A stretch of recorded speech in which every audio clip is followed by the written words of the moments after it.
Liz Cheney was a prominent Republican congresswoman representing Wyoming. She held one of the top positions in the House Republican leadership. She's staunchly conservative. She's the daughter of former Vice President Dick Cheney. But Liz Cheney was one of the few Republicans who refused to fall in line when Donald Trump and his supporters baselessly claimed that there was widespread fraud during the 2020 election. After the January 6th attack on the Capitol in 2021, Liz Cheney became the vice chair of the January 6th Select Committee investigation. She played a key role in presenting evidence against Trump and zeroing in on his role in the effort to overturn the 2020 election results. She was one of only 10 House Republicans who voted to impeach Trump that time around. Liz Cheney maintained her principles rather than folding in fealty to Trump, and the backlash was swift. In May of 2021, House Republicans voted to remove her from leadership in the House, citing her criticism of Trump. Months later, she faced a primary challenge from a Trump-endorsed candidate.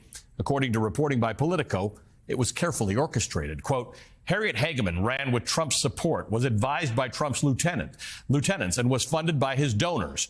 Trump's aides vetted and interviewed Cheney's prospective challengers with a degree of care that the operation didn't display in other big midterm races. Once they settled on their pick, they cleared the field of Hageman's primary rivals.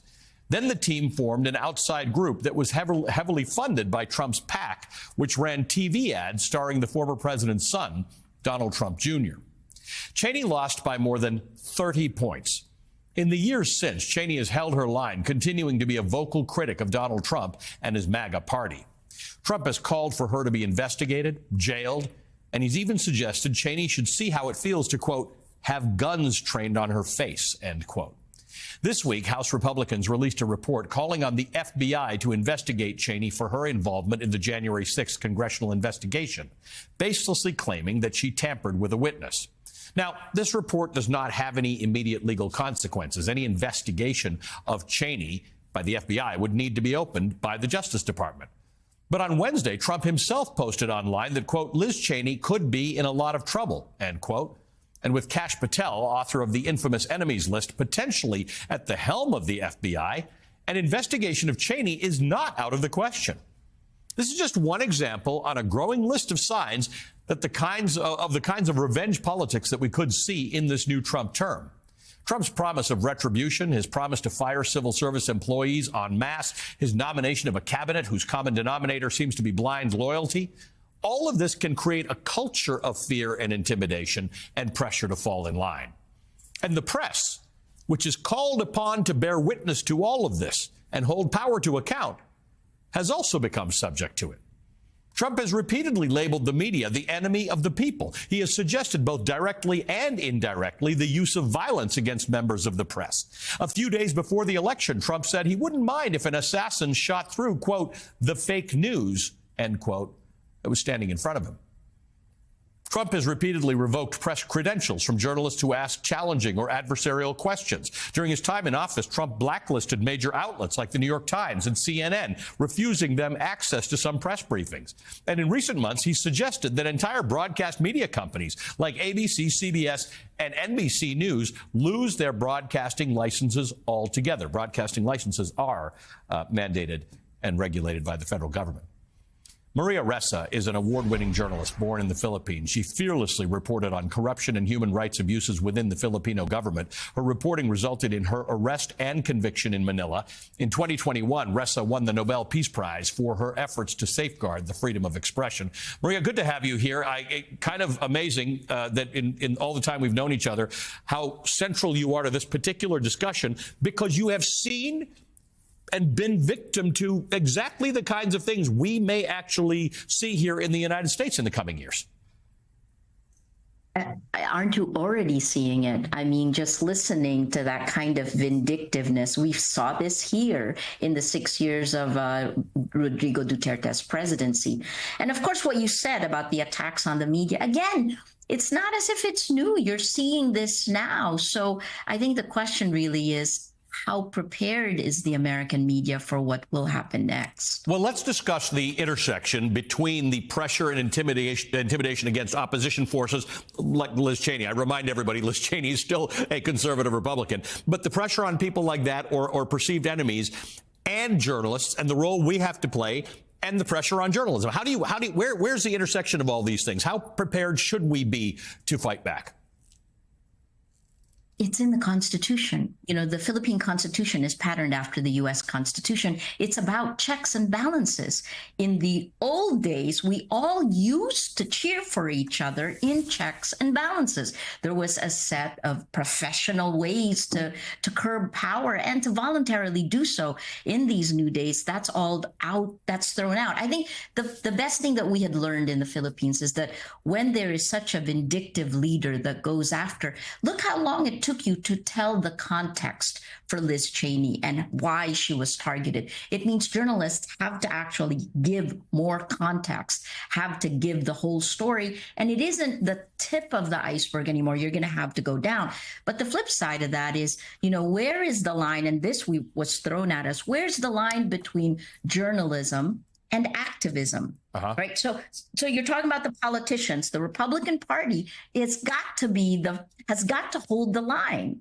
In order to keep the lines of the Constitution in place, they can't just blindly follow what President Trump, what he wants when he takes office.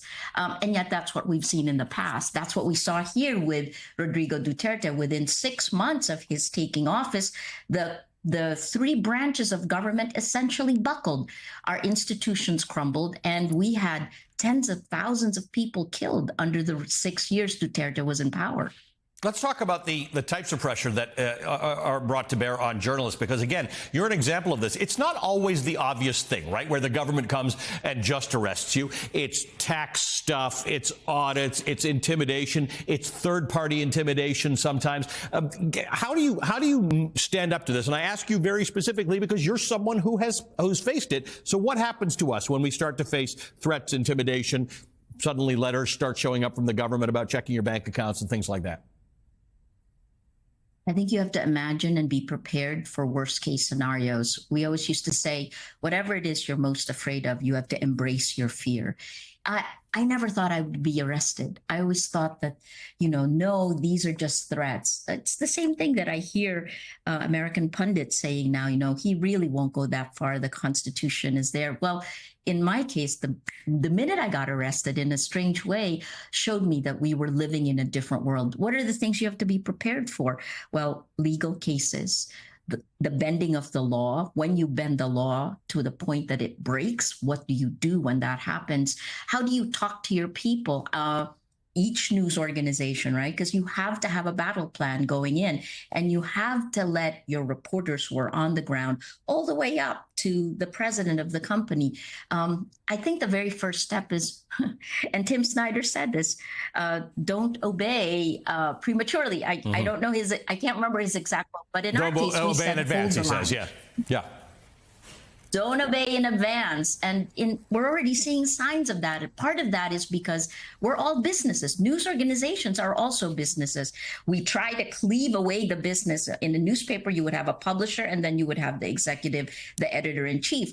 But in today's world, the reason why we had 5 tax evasion charges thrown against us, the attack was on the business. So how do you deal with it? You have to be prepared with that. So it's a lot of communications, but a lot of planning. And in our case, we drilled scenarios.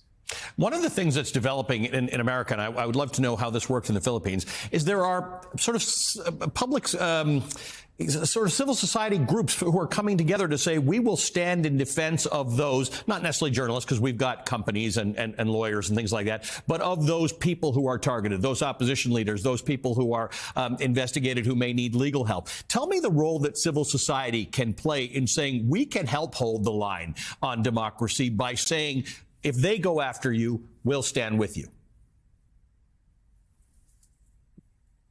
That's what makes the democracy. And I don't think we would have survived the time of President Duterte without our community backing us, right? The chilling effect will push everyone down. There's this saying in Japan, in Indonesia, the nail that stands up gets the hammer. But in our case, it was really making an example of specific people. It was the business community, the the politician. We had a Senator Leila de Lima who was in jail for almost 7 years, and she's been cleared of all the charges now, right? But the third, of course, is journalists. So of those three things, I think you can draw the line, right? First, in terms of the politics, the politicians themselves, the people who we have elected, you have elected, will the Republican Party act like checks and balances? What will the Democratic Party do? The politicians, legislators have to have courage to stand up. But the second part of that, when the journalists are under attack, will the journalists come together? Will they, if someone in the White House, and this happened where someone was thrown out and the White House, the journalists there decided not to follow, right? Yep. And your question about civil society, the line between journalists and activism, journalism and activism is called citizenship. Right? If the citizens, if civil society don't switch to this age where we're living in an age of lies, where the world is upside down, the incentive structure of our information ecosystem rewards the lies, rewards the fear, anger, and hate. If people, the citizens of a democracy, don't stand up and demand better, don't move into the physical world, then all of it gets systematically worse. We would not have survived without our community. And that's both domestically here in the Philippines and in the United States, all around the world. The U.S.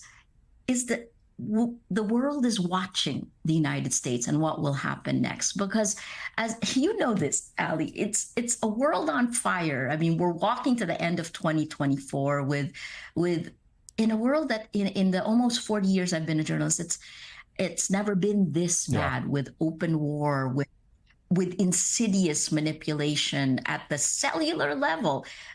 Every person is called now to actually stand up. That's right. And I think that's part of where we need to go. That's right. We're all. If you want to hold the line, it's going to take all of us. Maria, thanks. It's going to take all of us in America and you and people like you around the world. So thank you so much.